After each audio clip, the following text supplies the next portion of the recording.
Assalamu alaikum class, how are you all? I hope you are all fine. Please stay at home and stay safe. I'm Sidra Jameel. I'm here with the new topic from chapter number 11, that is homeostasis, and the topic of today is homeostasis in plants. ठीक? First of all, I would like to introduce you people with the homeostasis and what is the homeostasis basically in the plants. ठीक, सो homeostasis आपने पिछले lecture में भी देखा होगा कि इसको ये हमारा चैप्टर का नाम भी है. तो ये क्या कहता है actually? Homeostasis can be defined as the you can say अपनी सारी कंडीशंस को, अपनी स्टेबल कंडीशंस को मेंटेन रखना, इंटरनल बॉडी कंडीशंस को मेंटेन रखना despite the fluctuation in external environment. ठीक, so maintenance of internal body condition despite the fluctuation और changes in the external environment is called homeostasis. It's mean कि homeostasis में हमें constant रखना पड़ता है. ठीक है, कांस्टेंट किस चीज़ को? स्टेबल कंडीशंस को. ठीक है, डिफरेंट कंडीशंस हैं जैसे कि वाटर की अमाउंट है, गैसेस की अमाउंट है, मेटाबॉलिक वेस्ट की अमाउंट है. तो इनकी कंडीशंस को, ये डिफरेंट कंडीशंस हैं और इनकी स्टेबल कंडीशंस क्या हैं कि जितनी अमाउंट प्लांट को या किसी भी लिविंग ऑर्गेनिज्म को रिक्वायर है, that is called stable condition. ठीक है, सो उस स्टेबल कंडीशन को कॉन्स्टेंटली एक चीज पे या एक इक्विलिब्रियम पे रखना कहलाता है होम्योस्टेसिस. ठीक है, सो यहाँ पे हमने ये देखना है कि प्लांट्स में एक्चुअली किस किस कंडीशन को स्टेबली कांस्टेंट रखना पड़ता है. सबसे पहले वाटर को. ठीक है, वाटर आपको पता है प्लांट के लिए लाइफ ही वाटर है. ठीक है, सो वाटर की अमाउंट कम या ज़्यादा होगी तो डेफिनेटली प्लांट पे इफेक्ट होगा. सो इसकी अमाउंट को हमें होम्योस्टेटिकली कांस्टेंट रखना पड़ता है. देन ऑक्सीजन गैस को, कार्बन डाइऑक्साइड गैस. ठीक, आपको पता है कि प्लांट्स में फोटोसिंथेसिस होती है तो कार्बन डाइऑक्साइड उसको चाहिए होती है. ठीक, प्लांट्स में सेलुलर रेस्पिरेशन भी होती है सो ऑक्सीजन भी उसको चाहिए होती है. लेकिन इन दोनों गैसेस को रिक्वायर्ड अमाउंट में सिर्फ वो यूज़ करते हैं और उसके बाद जो इसकी एक्स्ट्रा अमाउंट होती है उसको एक्सक्रीट आउट करना होता है. क्लियर? इसके बाद है नाइट्रोजनस वेस्ट. तो इस लेक्चर में हम लोग यही देखेंगे कि प्लांट किस तरह से वाटर को मेंटेन रखता है, एक्स्ट्रा वाटर को किस तरह से रिमूव करता है, ऑक्सीजन और कार्बन डाइऑक्साइड की अगर एक्स्ट्रा अमाउंट है तो उसको किस तरह से एक्सक्रीट आउट किया जाता है, और एट द एंड हम देखेंगे कि नाइट्रोजनस वेस्ट एक्चुअली हैं क्या और उनके रिमूवल के लिए प्लांट्स कौन से स्टेप लेते हैं. जी, first of all that is removal of extra gases. So इसके लिए दो सिचुएशंस का सामना करना पड़ता है प्लांट को, डे टाइम और नाइट टाइम. यानी डे टाइम में उसकी गैसेस की सिचुएशन कुछ और होती है, एक्स्ट्रा गैसेस की अमाउंट और एक्स्ट्रा गैस की टाइप की अमाउंट कुछ और होती है, और नाइट टाइम में कुछ और होती है. जैसे आपको पता है कि डे टाइम में फोटोसिंथेसिस जो है वो पूरी अपनी पीक पे काम कर रही होती है. ठीक है, सनलाइट जो है वो बहुत ज़्यादा है. ठीक, प्रेजेंट आजकल तो बहुत ही ज़्यादा है. सो सनलाइट की मौजूदगी में फोटोसिंथेसिस का प्रोसेस जो है वो चल रहा होता है और इसके साथ साथ प्लांट्स में रेस्पिरेशन का प्रोसेस भी चल रहा होता है. ठीक है, रेस्पिरेशन का प्रोसेस तो लाजमी है ना किसी भी लिविंग ऑर्गेनिज्म के लिए, जिंदा रहने के लिए. ठीक, तो ये दोनों साइड बाय साइड चल रहे होते हैं. सो इसकी अगर हम केमिकली रिवील करें तो फोटोसिंथेसिस में एक्चुअली कार्बन डाइऑक्साइड चाहिए एक्सटर्नल एनवायरनमेंट से, वाटर चाहिए एक्सटर्नल एनवायरनमेंट से, लाइट एनर्जी सनलाइट से लेते हैं प्लांट, क्लोरोफिल उसको एब्जॉर्ब करता है और इस कार्बन डाइऑक्साइड को रिड्यूस कर दिया जाता है इनटू ग्लूकोज, ऑक्सीजन और वाटर बनता है. ठीक है, रिड्यूस होके ग्लूकोज बन गया और बाय प्रोडक्ट्स में हमारे पास ऑक्सीजन और वाटर बन जाते हैं. ठीक, अब यही आपके पास हम अगर बात करें कि रेस्पिरेशन का प्रोसेस जो है वो बिल्कुल इसका वाइस वर्सा होता है, बिल्कुल उलट होता है कि जो कार्बोहाइड्रेट, जो ग्लूकोज यहाँ पे बन रहा है फोटोसिंथेसिस में, वो रेस्पिरेशन में यूज हो जाता है in the presence of oxygen जो कि एनवायरनमेंट से ली जाती है, और ये बन जाते हैं कार्बन डाइऑक्साइड, वाटर और प्लस एनर्जी. ठीक है, एनर्जी एक्चुअली लेना होती है हमने, ये हमारा बेसिक पर्पस होता है लिविंग ऑर्गेनिज्म का, जिसके लिए हम फूड स्टफ को तोड़ते हैं. वो फूड स्टफ प्लांट में बेसिकली ये ग्लूकोज ही होता है जो कि फोटोसिंथेसिस में बन रहा होता है. अब आप लोग ज़रा गौर करें तो आपको नज़र आ रहा होगा इन गैसेस के हवाले से कि फोटोसिंथेसिस में जो बाय प्रोडक्ट प्रोड्यूस हो रहा है दैट इज़ ऑक्सीजन. ठीक है।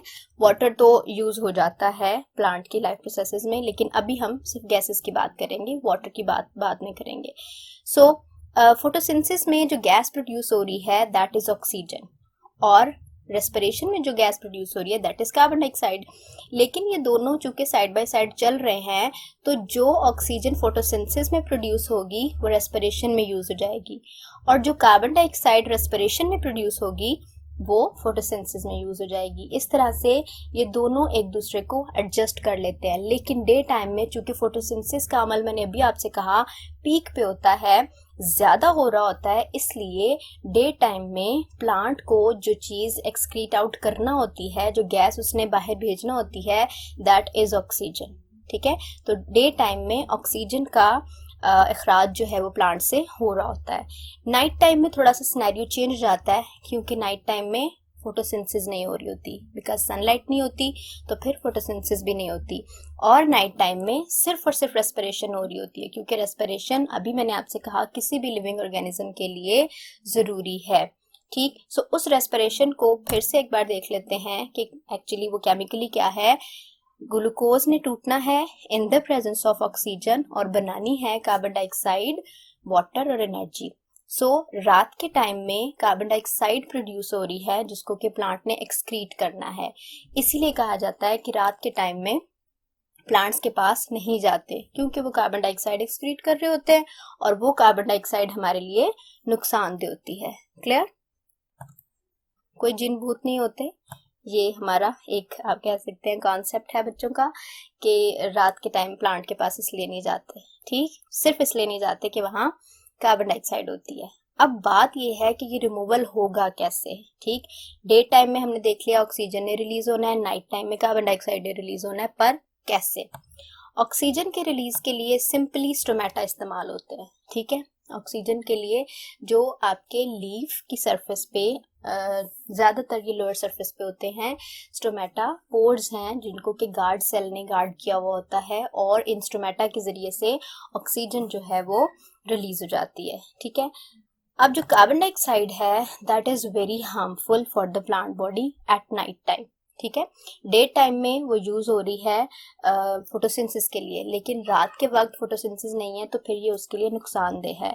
सो सबसे पहले क्या होगा, सेल और टिश्यूज में से ये निकलना शुरू हो जाएगी by the process of diffusion. ठीक है, डिफ्यूज होके एयर स्पेसिस में आ जाएगी, और एयर स्पेसिस से अगर ये लीव्स तक पहुंच चुकी है तो फिर लीव्स में मौजूद स्टोमेटा के जरिए ये वहां से निकल जाएगी। ठीक है, जिस तरह से ऑक्सीजन गई उसी तरह से कार्बन डाइऑक्साइड भी लीव्स के जरिए, लीव्स में मौजूद स्टोमेटा के जरिए जो है वो चली जाएगी बाहर।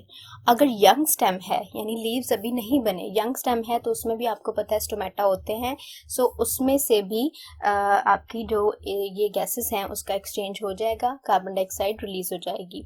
और अगर कोई मेच्योर स्टेम है, ठीक है, अगर कोई ओल्ड ट्री है या मेच्योर स्टेम जिसमें वुड बन चुकी है, तो उसमें फिर लेंटिसल्स के जरिए होगी, जिसमें कि आपने लेंटिसल्स का तारुफ मैंने आपको चैप्टर 10 में भी करवाया था कि ये एक्चुअली मेच्योर रूट आपके जो स्टेम्स होते हैं उनमें कुछ स्पेसिफिक पोर्स होते हैं जो अल्लाह ताला ने गैसेस एक्सचेंज के लिए दिए हैं। प्लांट को ऑक्सीजन को लेना और कार्बन डाइऑक्साइड को देना जो है वो इसका काम है, और वाइस वर्सा भी हो सकता है, लेकिन बेसिकली ये आप कह सकते हैं गैसेस एक्सचेंज के लिए मौजूद हैं। और यहाँ हम कार्बन डाइऑक्साइड की बात कर रहे हैं, तो लेंटिसल्स जो हैं वो कार्बन डाइऑक्साइड के रिलीज के लिए इस्तेमाल होंगे मेच्योर स्टेम में। अगर यंग रूट्स हैं तो बेसिकली उसमें रूट हेयर्स होते हैं जो कि ये काम करते हैं आपके कार्बन डाइऑक्साइड को रिलीज करने का। क्लियर? उसके बाद हम बात करते हैं कि ये गैसेस तो एक्सचेंज हो गई। ठीक है, डे टाइम में ऑक्सीजन चली गई स्टोमेटा के जरिए, नाइट टाइम में कार्बन डाइऑक्साइड चली गई डिफरेंट ऑर्गन्स के जरिए, different parts of the plant body के जरिए। तो अब एक्स्ट्रा वाटर किस तरह से रिमूव होगा, ये हमारा दूसरा टॉपिक है। अब पहली बात तो ये, एक्स्ट्रा वाटर की बात करने से पहले हमें ये बात करनी है कि वाटर आता कहाँ से है, what is the source of water for the plant body. वो क्या है? सॉइल। फर्स्ट ऑफ ऑल वो है सॉइल, जिसमें कि हम कहते हैं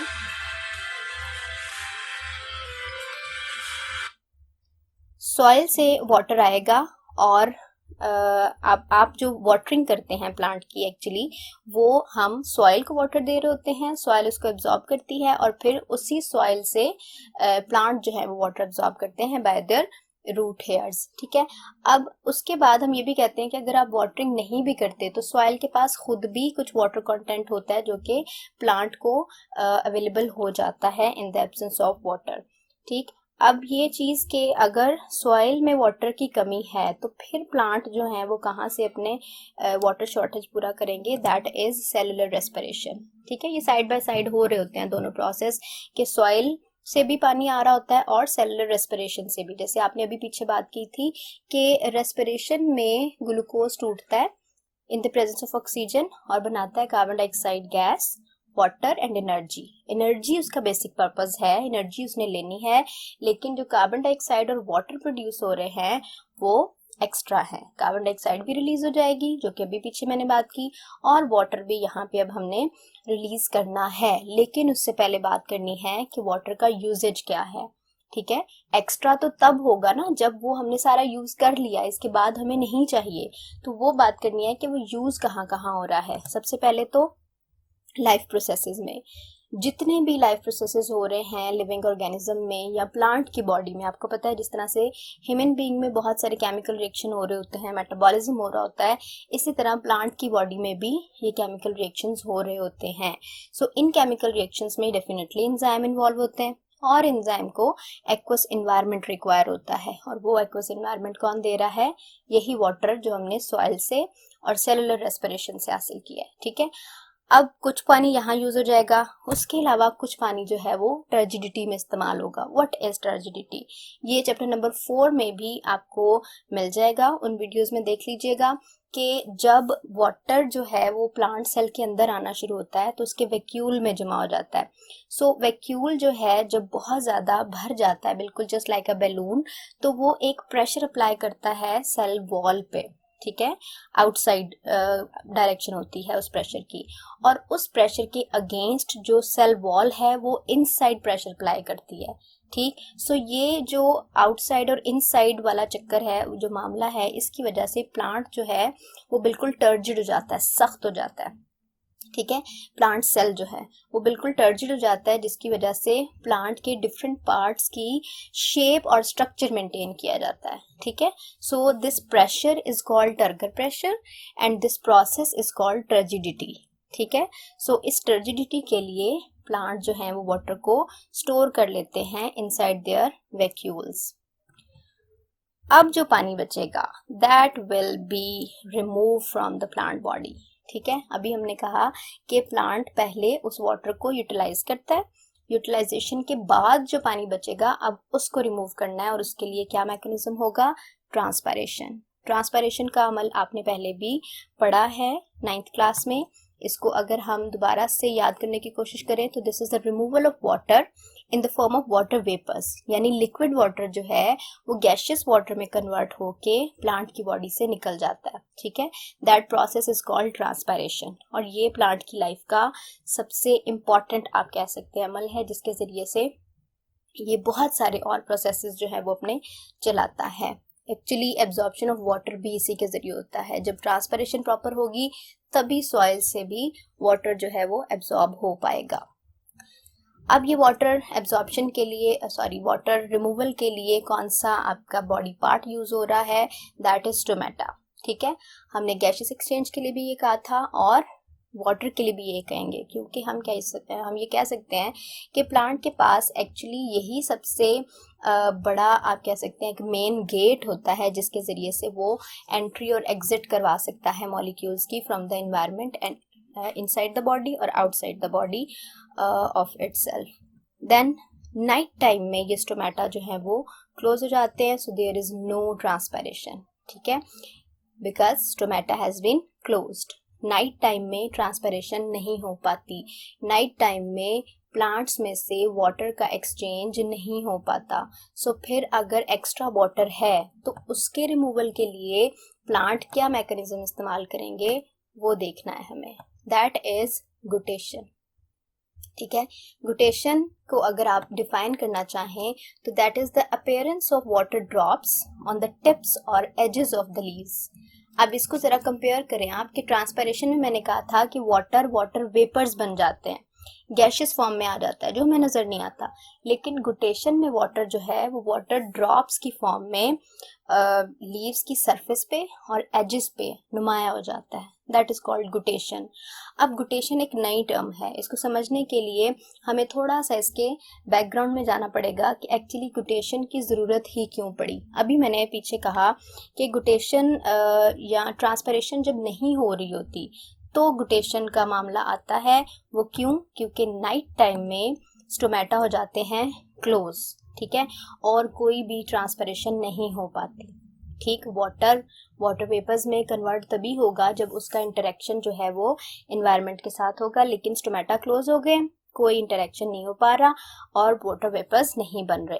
तो फिर क्या होगा कि अगर सॉइल में भी वाटर कंटेंट ज्यादा है और वो वाटर सारे का सारा जो है वो एब्जॉर्ब हो रहा है रूट्स में, ठीक है, रूट में वो एंटर हो रहा है और फिर वहां से वो एक्युमुलेट हो जाता है इन द जाइलम टिश्यू। अब जाइलम टिश्यू के पास इतना सारा वाटर आ रहा है, वो कहीं ना कहीं तो उसको भेजेगा ना, तो फिर क्या होगा कि इसको अपीयर कर दिया जाएगा ऑन द टिप्स और edges in the form of drops.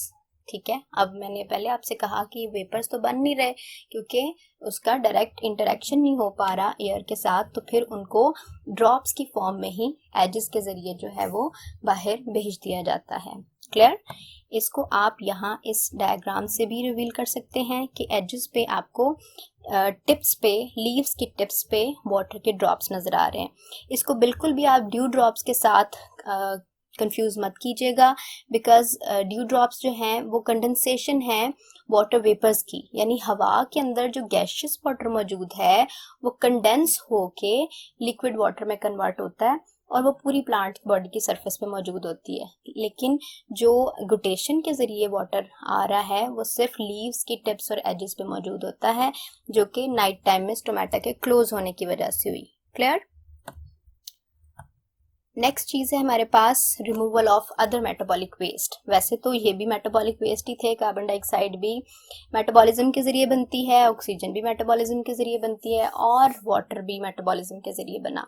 लेकिन अदर मेटाबॉलिक वेस्ट क्या है, ये मैंने आपको बात जो है वो चैप्टर 10 में भी बताई थी कि मेटाबॉलिक वेस्ट क्या होते हैं। चैप्टर 11 के जो पिछली आपकी वीडियो है उसमें भी बताई थी कि मेटाबॉलिक वेस्ट एक्चुअली वो मटेरियल्स होते हैं जो कि किसी भी मटेरियल के टूटने से बनते हैं। ठीक है, किसी भी मटेरियल के ब्रेक डाउन से जो मॉलिक्यूल्स हमारे सामने आते हैं, अगर वो मॉलिक्यूल्स हमारी बॉडी में यूटिलाइज नहीं हो सकते, वो हमारे लिए एक्स्ट्रा हैं, वेस्ट हैं, तो then they will be called as metabolic waste. तो उनको फिर आपकी बॉडी से या प्लांट बॉडी से रिमूव करना जो है वो ज़रूरी होता है।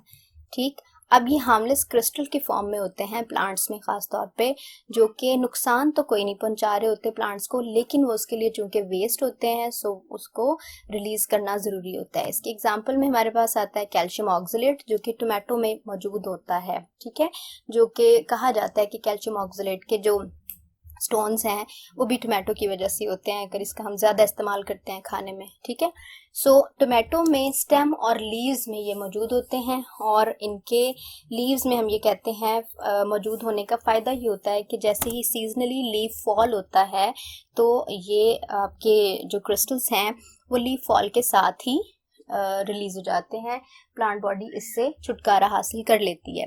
ठीक, यही आपने देखा होगा कि जैसे ही लीव फॉल का सीजन आता है तो लीव्स का कलर चेंज हो जाता है। ठीक है, वो कलर चेंज इसीलिए होता है क्योंकि उसके अंदर एक्स्ट्रा जितने भी वेस्ट मटेरियल हैं वो जमा होना शुरू हो जाते हैं, क्योंकि प्लांट को पता है कि इन लीव्स ने अब हमारे पास नहीं रहना, सो जितना भी गंद पलंद है वो सारा लीव्स में इकट्ठा कर दो, लीव्स जैसे जाएंगे तो वो उसको अपने साथ ले जाएंगे। क्लियर? अब लीफ फॉल जो है वो सिर्फ हम कह सकते हैं कि एक्स्ट्रा वेस्ट के लिए काफ़ी नहीं होता। बहुत सारे ऐसे वेस्ट मटेरियल प्रोड्यूस होते हैं जो कि लीफ में एक्यूमुलेट नहीं हो सकते, वहाँ से एक्सक्रीट आउट नहीं हो सकते। सो हमने देखना ये है कि एक्चुअली डिफरेंट प्लांट में कौन कौन से मेटाबॉलिक वेस्ट प्रोड्यूस होते हैं, उसके लिए आप ये ज़रा देखिए फ्लो चार्ट कि कुछ ऐसे केमिकल्स हैं जो आपको नज़र आ रहे हैं, ये इंडस्ट्रियली हमारे लिए बहुत इंपॉर्टेंट हैं, जैसे रेजिन्स है, गम्स हैं, लेटेक्स हैं, ये सारे के सारे एडहेसिव मटेरियल्स के तौर पे यूज़ होते हैं। ठीक, सो ये डिफरेंट प्लांट्स में एक्स्ट्रा मटेरियल के तौर पे प्रोड्यूस हो रहे हैं, हम उन एक्स्ट्रा वेस्ट को हासिल कर लेते हैं और इंडस्ट्रियली फिर उनको मॉडिफाई कर लेते हैं इनटू एडहेसिव मटेरियल्स। रेजिन्स जो है वो कॉनिफेरस ट्रीज प्रोड्यूस करते हैं। कॉनिफेरस ट्रीज वो होते हैं जो फ्रूट्स नहीं बनाते बल्कि कोन्स बनाते हैं, ठीक है, और उनके सीड जो हैं वो नेकेड होते हैं। क्लियर, उन कोन्स के अंदर होंगे, लेकिन कोन्स चूंकि फ्रूट नहीं है ना, तो फ्रूट के अंदर नहीं बंद होता सीड, कोन्स में होता है, जिसको हम कहते हैं, जिसकी वजह से हम इनको कहते हैं कॉनिफेरस प्लांट्स या कॉनिफेरस ट्रीज। गम्स जो हैं वो कीकर में प्रोड्यूस होती है, लेटेक्स जो है वो रबर प्लांट प्रोड्यूस करते हैं। इसके बाद एक बहुत इंटरेस्टिंग मेटाबॉलिक वेस्ट है, दैट इज म्यूसिलेज। म्यूसिलेज जो है वो कार्निवोरस प्लांट्स में पैदा होता है। कार्निवोरस प्लांट्स क्या होते हैं एक्चुअली, जो कि प्लांट आपके इंसेक्ट ईटर होते हैं, उनको कार्निवोरस प्लांट कहा जाता है। ये प्लांट उस जगह पे मौजूद होते हैं जहाँ पे नाइट्रोजन कंटेंट थोड़ा सा कम होता है सॉइल में। सो उस नाइट्रोजन कंटेंट को पूरा करने के लिए फिर जैसे ही कोई इंसेक्ट उनके पास आता है तो ये उसको कैप्चर कर लेते हैं, जैसे पिचर प्लांट आपने देखा होगा, ये उसको कैप्चर कर लेते हैं और फिर उसको डाइजेस्ट करके उससे अपना नाइट्रोजन कंटेंट पूरा कर लेते हैं। That's why they are called carnivorous plants. और ये कार्निवोरस प्लांट की आप कह सकते हैं म्यूसिलेज जो है, ये उन्हीं इंसेक्ट को अट्रैक्ट करने के लिए पैदा की जाती है कि एक्चुअली वो जाते हैं उस म्यूसिलेज अपने नेक्टर के लिए और इस म्यूसिलेज में वो स्टक हो जाते हैं और फिर प्लांट जो है उन्हें कैप्चर करके खा जाता है। ठीक, इसके बाद लेडी फिंगर, ये तो आपने देखा होगा घरों में भी, भिंडी जो पकती है वो बहुत ज़्यादा लेसदार इसलिए होती है क्योंकि उसमें म्यूसिलेज होता है। प्लांट का जितना भी म्यूसिलेज है वो सारे का सारा उस वेजिटेबल में स्टोर कर देता है कि इसने तो अब यहाँ से जाना है तो ये अपने साथ ही ले जाए। ठीक है, सो उस भिंडी को फिर बहुत ज़्यादा वॉश करके फ्राई करके हम इसीलिए बनाते हैं कि ये म्यूसिलेज जो है ये सारा खत्म हो जाए, because that is a extra metabolic waste of the plant body. ठीक है, अब कुछ आप ये देख भी सकते हैं डायग्राम्स में कि रेजिन्स ड्रॉप्स जो हैं वो ट्री का कट जहाँ पे लगा हुआ है आपको ये ड्रॉप्स नज़र आ रहे हैं जो कि एक्स्ट्रा वेस्ट है आपकी प्लांट बॉडी का। इसी तरह से आपको ये लेटेक्स में नज़र आ रहा है, लेटेक्स नज़र आ रहा है एक ट्री से एक्सक्रीट होता हुआ। देन उसके बाद एक म्यूसिलेज ड्रॉप्स जो हैं वो आपको नज़र आ रहे हैं कार्निवोरस प्लांट की टिप्स पे, और ये म्यूसिलेज ड्रॉप्स के साथ साथ प्लांट ने ऊपर से ये फोल्ड हुआ है, एक इंसेक्ट को उसने कैप्चर किया है जो कि फोल्ड हो के बाद में इसको डाइजेस्ट कर लेगा या तोड़ फोड़ के अपना नाइट्रोजन कंटेंट पूरा कर लेगा। Clear? This is all for today. Thank you for watching and keep watching my channel for further videos. Allah Hafiz.